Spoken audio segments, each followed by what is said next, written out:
সবাইকে আমার ইউটিউব চ্যানেলে স্বাগত। আজকে আলোচনা করব ক্যালকাটা ইউনিভার্সিটি সেমিস্টার 4-এ তোমাদের অনেকেরই কম্পালসারি বাংলা অর্থাৎ LCC 2-1 এই পেপারটি রয়েছে। তোমাদের এই পেপারে আমি মডিউল 1, 2 এবং 3 তিনটে মডিউলের আমি আলাদা আলাদা করে সাজেশান দিয়ে দিয়েছি এবং সেই সাজেশান অনুসারে তোমাদের অনেকগুলো প্রশ্নের উত্তরও আমি আপলোড করে দিয়েছি।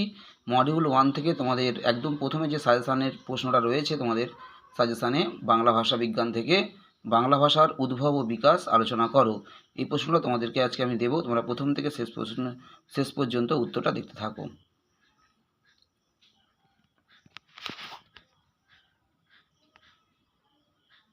বাংলা ভাষার উৎপত্তি বা উদ্ভব বিকাশ সম্পর্কে আলোচনা করো, বা বাংলা ভাষার উৎপত্তি কিভাবে হয়েছে রেখাচিত্র বা লেখচিত্রের সাহায্যে দেখাও। এই প্রশ্নের উত্তরটা তোমাদেরকে আজকে ভিডিওতে দিয়ে দিচ্ছি, তোমরা প্রথম থেকে শেষ পর্যন্ত উত্তরটা দেখতে থাকো। লেখচিত্রের সাহায্যে বা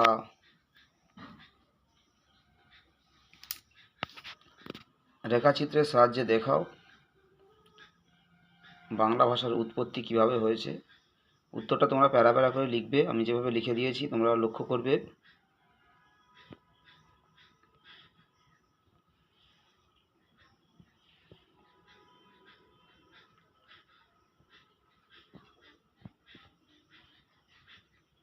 তোমাদের এই মডিউল থেকে আমি প্রশ্নের উত্তর দিয়েছি, মডিউল 2 থেকে দিয়েছি, মডিউল 1-এ তোমাদের এই প্রশ্নের উত্তরটা বাকি ছিল দিতে, আমি তোমাদেরকে দিয়ে দিচ্ছি।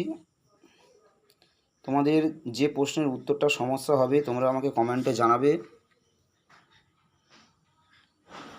যে প্রশ্নের উত্তরটা তোমাদের বুঝতে অসুবিধা হবে কিংবা তোমাদের উত্তর তোমাদের কাছে নেই বা তোমাদের প্রয়োজন, সেটা তোমরা জানাবে। কারণ সমস্ত প্রশ্নের উত্তর আপলোড করে দেওয়া সম্ভব হয়ে ওঠে না সময়ের অভাবে। ঠিক আছে, তোমাদের যে প্রশ্নগুলো সমস্যা হবে তোমরা কমেন্ট করবে, আমি সেই প্রশ্নের উত্তরটা অবশ্যই আমি আপলোড করে দেব। এবং তোমাদের মডিউল 3-তে যে মেঘনাদ বধ কাব্য রয়েছে, সেই মেঘনাদ বধ কাব্য থেকে উত্তর আপলোড করা শুরু হবে 2-1 দিনের মধ্যে থেকেই। তোমরা ফলো রাখবে, তাহলে তোমরা উত্তরগুলো পেয়ে যাবে।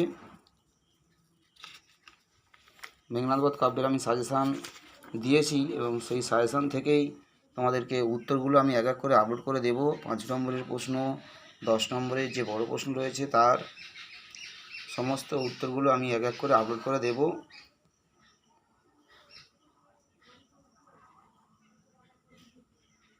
তোমরা ফলো রাখবে, তাহলে তোমরা উত্তরটা পেয়ে যাবে। সবাই ভালো থেকো, সুস্থ থেকো, সবাইকে নমস্কার।